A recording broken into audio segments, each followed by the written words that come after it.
doors wide open.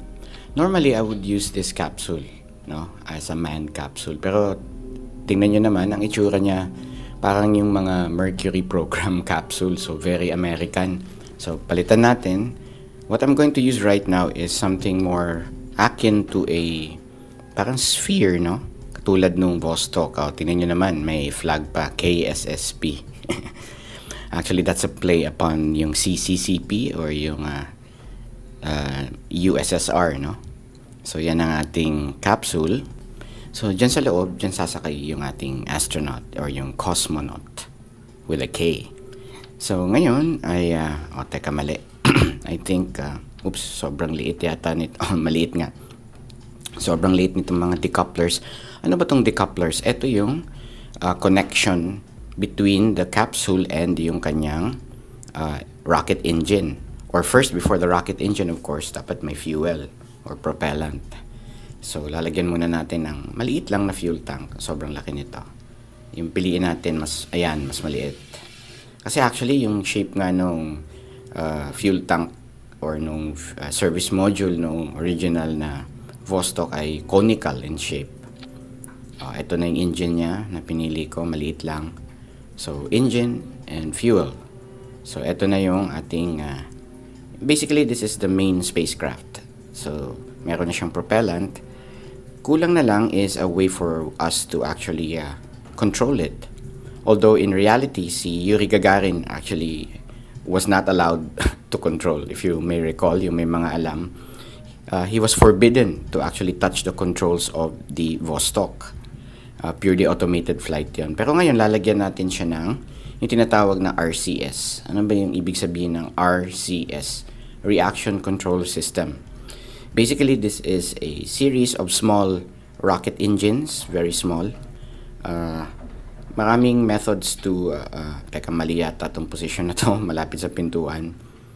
Parang hindi realistic eh. Dapat malapit sa fuel source. So kunyari, yung main fuel tank natin, nag-house din yan ng RCS fuel. Okay, so lagyan natin ng 4 to control yaw and pitch. Yung roll, wag muna kasi that would be more complicated. Yung lateral dapat yung thrusting eh, kung gusto mong i-control yung yaw. So right now, we're going to use an RCS, pero demonstration purposes lang. Kasi believe it or not, this ship is actually equipped with a reaction wheels or yung parang method by which pwede natin i-control yung 3 axes of motion, pero ang gamit ay mga gulong, no, na umiikot internally to create a gyroscopic effect. At ito namang linalagay ko sa may bubungan ng ating capsule. This is actually a clutch solution to a reality, a real dilemma that they had. No? Ganito kasi yan. The Russians, of course, were in a space race. The Soviets were in a space race with the Americans. So, gusto talaga nilang ipagmalaki na superior yung kanilang space capability, di ba? So, to do this, they really wanted a man, a human being na to go into orbit around the Earth. So, one orbit means iikot talaga ng mundo yung ating astronaut or cosmonaut. Now, the problem with this plan is, syempre, minadali ito. It was done in a hurry by the Russians kasi gusto nga nila matalo yung mga Americans kung sinong mauunang magpadala ng human in space. Now, the problem is, hindi nila matrust yung design nila for the capsule. Takot sila na baka pag bumalik na yung capsule sa Earth, baka mag-crash, mamatay yung ating occupant, yung, in this case, si Yuri Gagarin. So, alam niyo yung solution? Yung inisip ng mga Soviets is, before mag-landing yung capsule, mag-e-eject na lang yung pilot at magpaparachute na lang siya pabalik sa Earth. Now, magandang solution siya, no? Unfortunately, according to the rules, kasi gusto nga nila maging parang world record or it's a officially documented na sila yung naunang magpadala ng tao or manned orbit around the Earth. Well, according to the rules set by, I believe, the French, sabi ng mga French, dapat daw, if you claim that, yung spaceship mo dapat mag-orbit around the Earth once and magla-landing back down on the ground. At dapat, pag landing niya on the ground, sakay yung astronaut or yung pilot ng ating spacecraft. So, may dilemma ngayon yung Soviets kasi pag malaman ng authorities na hindi yun ginawa, na mag-eject pala si Yuri Gagarin, then of course, mafo-forfeit yung record. So alam yung ginawa ng Russians, of course, hindi nila report. No? They did not say that umalis pala or iniwanan ni Yuri Gagarin yung kanyang capsule. So to simulate that, nakikita niyo yung dun sa bubong, yun yung linagay kong parang ejection seat. So lilipat dyan yung ating astronaut pag malapit na siya on the ground to simulate yung ginawa ni Yuri na actually iniwan niya yung spacecraft niya. At ngayon naman, I'm building the connection or the decoupler to the main engine or yung second stage. No? So basically, the second stage is the core stage kasi yung design ng ating R7 rocket na ginamit ng Vostok 1 system is merong core rocket tapos may mga apat na strap-on boosters na nagsiserve as the first stage. Fairing kasi I have decided na eto na lang yung mas wider na girth ang gagamitin natin. So ngayon i-close ko na yung I hope I can close this properly. Ayaw mag-close nitong ating fairing. So sige, teka, isi-segment ko na lang. I think ayaw niya pag-direct. So isi-segment ko from here and ayun. So now it's gonna close up hopefully. And there we go. So okay na. May fairing na yung ating main spacecraft or yung payload. At ngayon, i-build ko na yung core. So ngayon, I'm going to proceed directly and find yung, I believe, 3 meter ba yan? Ito yung malalaki. Pero, even though we're going to utilize 3 meter na fuel, ang gagawin ko, I will pinch the waist. Medyo gagawin kong slimmer yung sa may waist. Kasi ganun sa real na R7, no? Yung the end which contains the actual rocket motor, medyo mas smaller in diameter. Although ngayon medyo mas exaggerated na to kasi Kerbal nga tayo.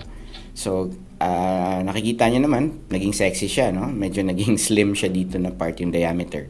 Kasi ang ikakabit kong fuel tank is actually smaller in diameter. So, ito yung pipiliin kong fuel tanks. And the reason for that is very distinctive, very unique yung itsura nung R7 launcher. It has remained similar in design until nung ngayon. In the present day, yung mga Soyuz rockets, ganito pa rin yung design, no? May apat na strap-on boosters around a central core engine or yung core na booster, which is the second stage. So, ngayon, medyo nalilito pa ako kung anong engine ang gagamitin natin. I can opt to use, ito yung mga LVT30. Medyo mahina lang yung thrust, no? I think it's just around 150 kilonewtons. And this will be challenging if I would use this.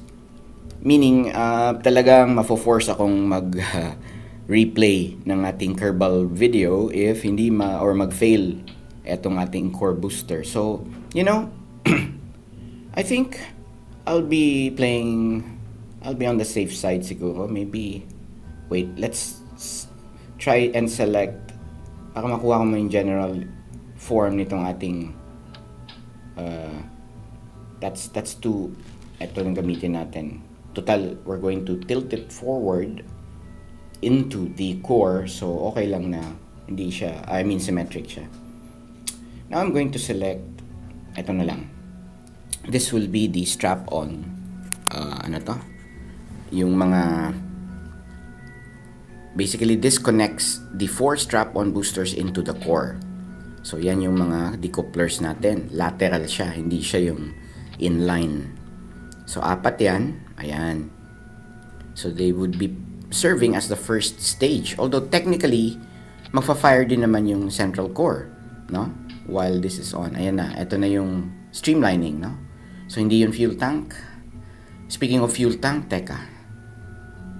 I'm not very confident about the, parang kulang yung fuel. I'm not that confident yet about the fuel, pero Right now, I'm going to show you ano yung itsura. I-rotate ko yung mga oops, too much. Naka-snap on. Tanggalin ko yung snap para ayan. If you have seen the actual R7, yung Vostok 1, ganito yung configuration ng kanyang main booster.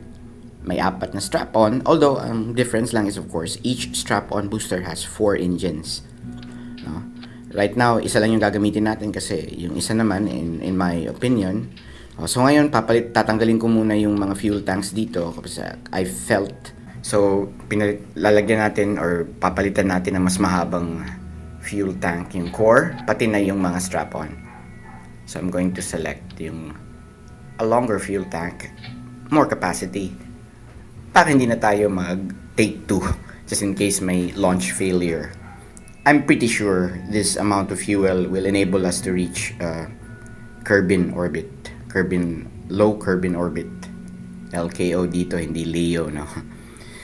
So, still debating kung anong engines ang gagamitin ko. I think I would still go for the strap-on boosters. I would still go for the yung T30. Pero for the core, medyo hindi naman cheating, pero gagamit ako ng medyo malakas-lakas na central booster. This booster also has the advantage of having vector capability. So, check ko muna kung meron nga. Kasi with vectoring, may ability tayo to actually steer. Ayun, meron nga. So, may vectoring capability yung ating rocket. Pwede kong i-pitch and i-yaw. Kasi mahirap pag hindi natin makontrol yung pitch and yaw. So, yung for the strap-on booster engines, yun pa rin, T30 yung gagamitin ko. I think that's enough. So, eto. We have built our lift vehicle, the lifter, the launcher. Pili tayo, medyo malaki ata to. Let's find smaller fins. To add a bit of aerodynamic stability while on ascent. Lagyan din natin yung strap-on. Kahit na tag-isa lang, total they represent the outside or the yung circumferential naman concern. Ngayon naman iti-tilt ko. I will play with the tilt. Masyadong malaki yata yung tilt kasi ng ating I'm bringing it in. Don't worry, hindi naman to permanent kasi I would still be yung snap ulit. I'll still be adjusting the yung distance from the core. Ayan, I'm going to adjust it. So it's just touching, barely touching the core. Kasi alam nyo, yung simulation engine ng Kerbal, pag i-force natin yun, baka sumabog, no? Kasi malilito yung physics engine, bakit pinasok yung rocket into the core. So ngayon, we're going to rename this untitled pa kasi siya. Gawin natin Kerstok. Kerbal Vostok 1. Ayan. Save natin. Save na po. At ngayon, pipili tayo ng astronaut or cosmonaut. Parang patay na yata si Jebediah dito sa saved file ko na to. Right now, pili tayo ng yung medyo Russian looking. Ito ano bang pangalan nito? Bilus. Parang Slavic name, no? Bilus Kerman. Siya si proxy natin ni Jebediah, or in this particular case of course si Yuri Gagarin. So si Bilus Kerman, our Russian, he is our cosmonaut for this flight. Okay. So teka, sino bang assign dito? Parang si ata ang assign dapat si Valentina. Pero wag muna Valentina, si muna papalaunch. Sine-check ko lang yung ating cycle. Of course, ayan, dalawa yung main core engines. Ito naman yung fairing, coupling separation upon reaching orbit. Teka, may problema dito. Ililipat ko muna yung decouple ng capsule at ng kanyang service module away from the parachute, of course. Hindi dapat sabay yun. So I think we're ready. Everything seems to be good. And we can save it and go for launch. So eto na. Good luck na lang. Good luck, Bilus Kerman. Tingnan natin kung ano ba, magre-reach ba to ng low Kerbin orbit. So we are again here simulating the historic launch of Yuri Gagarin aboard Vostok 1, April 12, 1961. So ito na si Bilus Kerman, all smiles, matapang siya. Hindi pa nga, totally untested. Ganun din naman yung case ni Yuri Gagarin, no? Totally untried. May mga test launches, a lot of them failed, and here's the launch. In-on ko yung SAS, or it's a system para medyo may additional stability tayo upon ascent. Binabawasan ko ngayon yung core thrust, kasi ganoon naman talaga in the original Vostok, reduced or throttled back yung main core to conserve fuel, of course. And kasi yung nagwo-work ngayon, yung nagbibigay thrust talaga mainly is the first stage or the 4 strap-on boosters. I'm now pitching towards the east, 90-degree heading. All smiles pa rin si Bilus. Go, go, go, sabi niya. Okay. Yung call sign nga pala ni, I believe, if I'm not mistaken, yung call sign ni Yuri Gagarin is Cedar 1. Cedar is, I believe, a kind of wood or a tree. Parang coniferous tree, no? That grows in the forests of Russia or Siberia. So, Cedar 1, si Kerstok 1, is on its way. We are about approaching 6,500 meters. By the way, for the benefit of those na hindi familiar sa Kerbal Space Program, miniature Earth nga pala yung Kerbin, no? If I'm not mistaken, it's actually even smaller than the diameter of our real moon, yung ating Luna, no? Mas maliit pa yung Kerbin. However, to those na skeptical about yung what's going on here, whether we are really simulating something accurately, yung ano naman ng Kerbal Space Program, yung physics is Newtonian physics, the physics we all know that governs the laws of moving objects or near Earth. I mean, how do I describe that?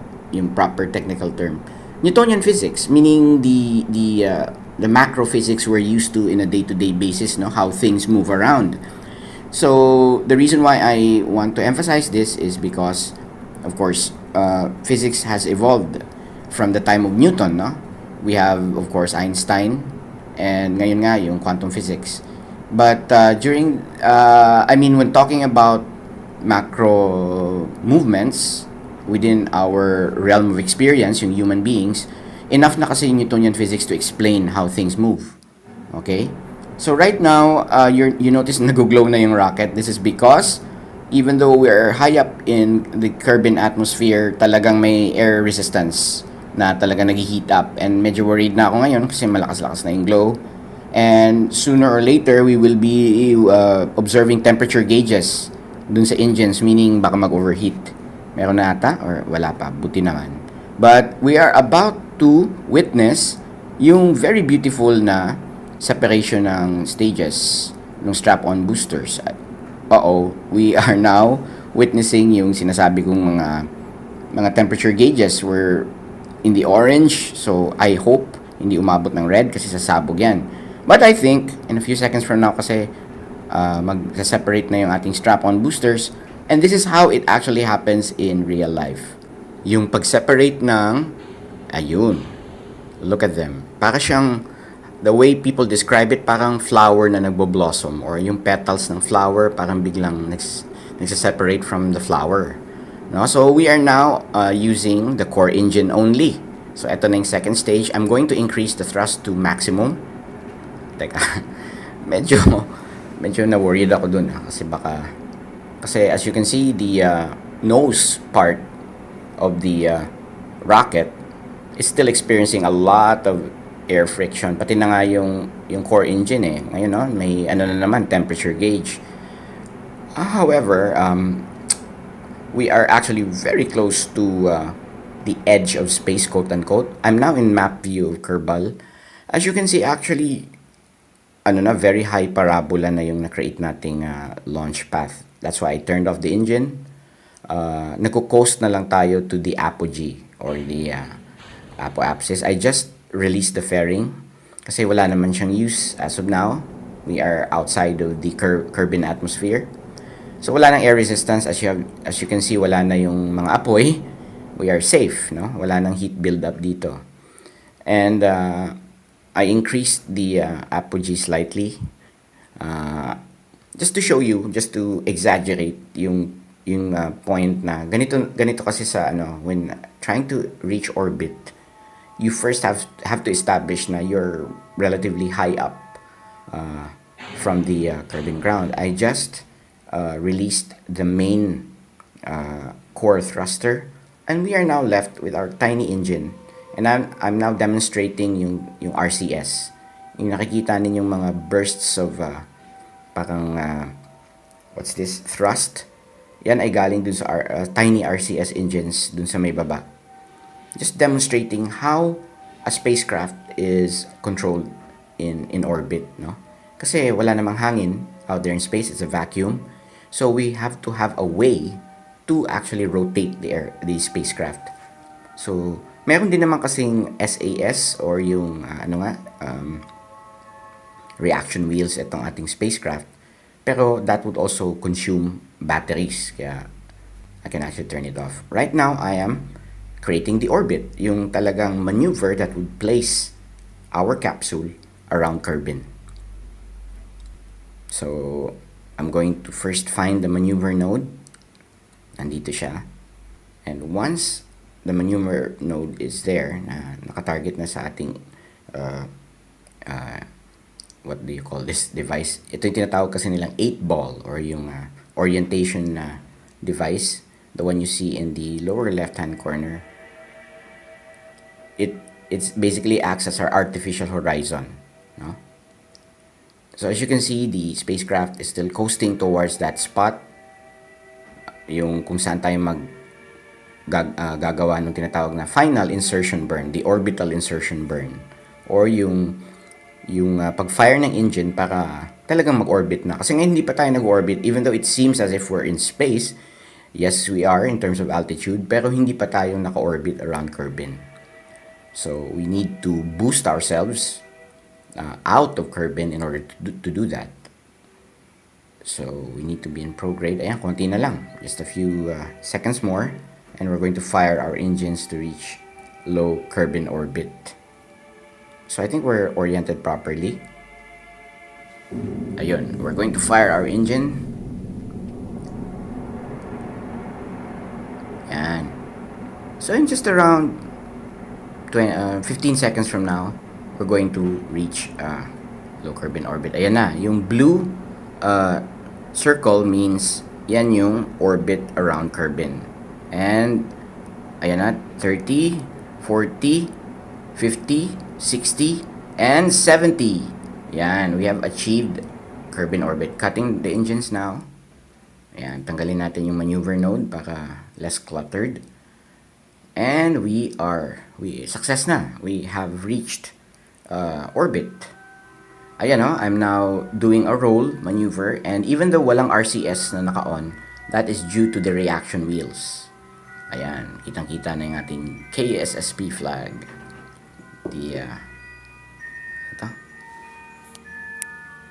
Ito na, I'm going to demonstrate na pag naka-off yung ating reaction wheels, hindi ko pwedeng i-control.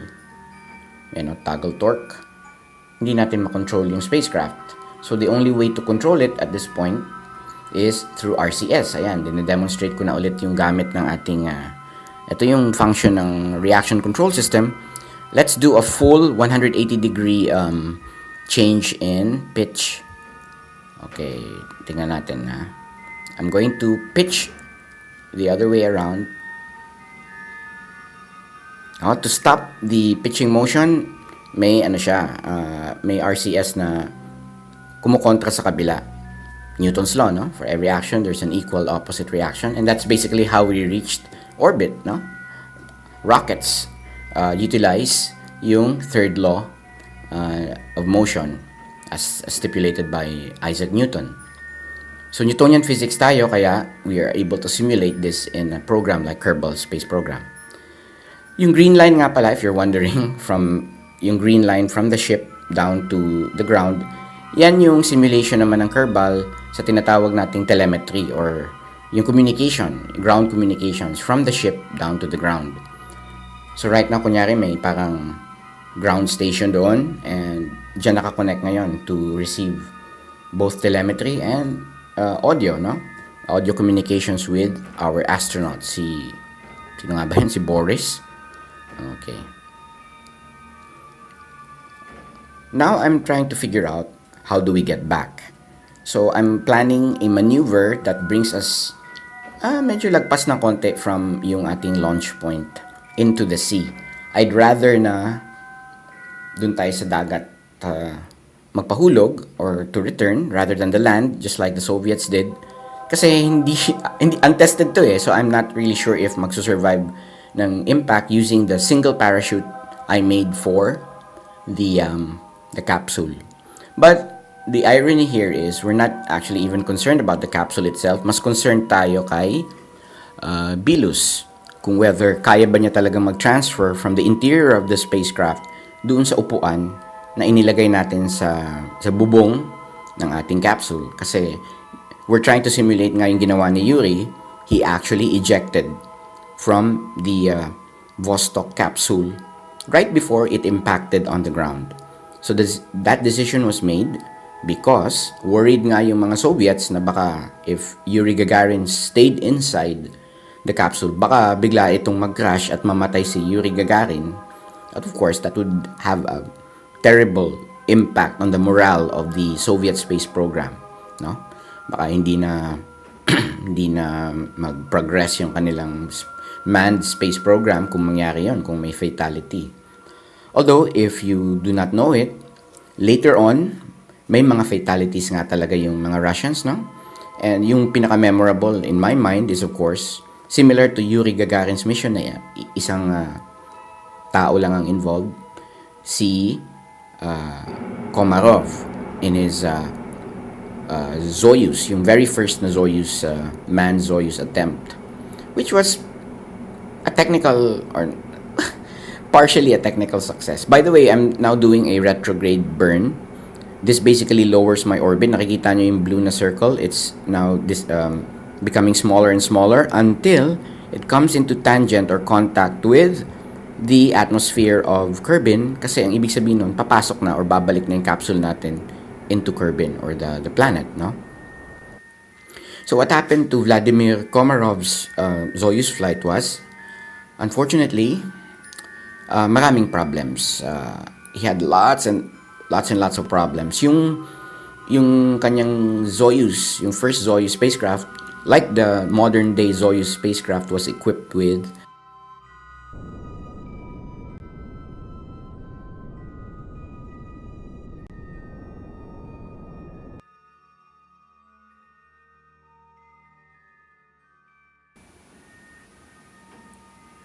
yung modern day Soyuz na spacecraft is equipped with a solar panel para may additional power, no? Kasi batteries are madaling ma-expend yung batteries out there in space, no? Especially katulad nito na spacecraft, yung ating simulated Vostok, yung Kerstok. It has yung reaction control wheels that draws power, and of course yung communication devices. Ina-accelerate ko po yung time so that hindi masyadong matagal yung paghintay natin for re-entry. So since ngayon, as you can see, the altitude is about to reach yung tinatawag na the limit between space, quote-unquote, ng Kerbal Space Program at yung atmosphere, eto na. So we don't need the service module anymore, so I'm going to jettison it now. So tatanggalin natin yung part na may engine and yung may RCS. So we're going to jettison that. Stabilize muna natin. And now I'm going to decouple it. Okay naman eh. You see the green line, yun yung telemetry line to the communication line back to the launch site. Ayun na. So we have separated, or we have ejected the service module. So in reality, yung original Vostok, yung design niya is such that it can re-enter the Earth in any orientation kasi may ablative or ablative covering yung surface ng spacecraft or yung re-entry capsule. What does this mean? It means may special material that covers the spacecraft that allows it to experience high temperatures. Kasi nga, basically, when an object re-enters into the Earth from space, para siyang meteor, no? Sa bilis ng kanyang pagbulusok, eto na, we're now experiencing that. Para siyang isang space debris, like a meteor, entering the Earth's atmosphere. So in this case, Kerbin's atmosphere is similar to the Earth's. Ayan, medyo may kataasan pa yung altitude, about 40 kilometers above Kerbin. Hindi ko na makontrol yung attitude. Yung pitch and roll is going nuts. And nakikita nyo na naman lumabas ulit yung dalawang temperature bar. As long as hindi yan maging red, we're on the safe side. And I don't think it will be on the red kasi we're less than 2,000 meters per second. So, we will survive this. In my experience, anything below 2,000 meters per second, hindi naman mag-overheat. Okay. So now, we're slowing down further. Ayan. 1,200 kilometers per second na lang. And we just flew over yung ating launch site. So we are in the sea right next to the launch site actually. So yun ang launch site back there. Ayun. Okay, so we are now around 24,000 meters. 23 kilometers up. Ayan. Wala na yung re-entry flames. Kasi we're basically just falling down in a parabolic motion back down to Kerbin, to the Sea of Kerbin. I'm going to release the chute. So mag-release tayo ng parachute. Pero right now, it will act more as a drogue. Meaning, ang main purpose niya for now would be to slow down the descent. And as you can see, 250, 240, 230 meters per second na lang. So, hindi pa siya full deploy. We're going to, hindi ko yata na-set yung altitude ng full deploy. So, right now, we're going to try and catch it kasi ang hirap nitong hindi natin ma-orient properly yung capsule. It's being subjected to aerodynamic forces and turbulence. So, ang hirap kasi kailangan ko ma-select yung parachute module in order for us to configure it kung anong altitude talaga siya mag-open. We're now 9,000 meters above the surface. So, I have to act fast. I need to find a way to stabilize this. I think if I turn on... Oh, no, wait. Kaya naman siguro. I missed it again. Paano ba to? Okay, there. Zoom in natin and right-click. I got it. And let's change altitude to, ano yung max na kaya nito ngayon? Maybe 4,800, ayun. So, 4,800, which I believe we will reach in a few seconds from now. Full deploy na po ito. Kasi right now, it's still too fast. Look at that. 100 meters per second. And falling. Hopefully, we will, ayun na, nag-deploy na po. Ayun, full blossom na yung ating chute. And we are now at a relatively comfortable 7.6 meters per second. So now, dapat magmadali tayo kasi we're only about 4,000 meters. Lalabas na si Bilus. At kaya ba to?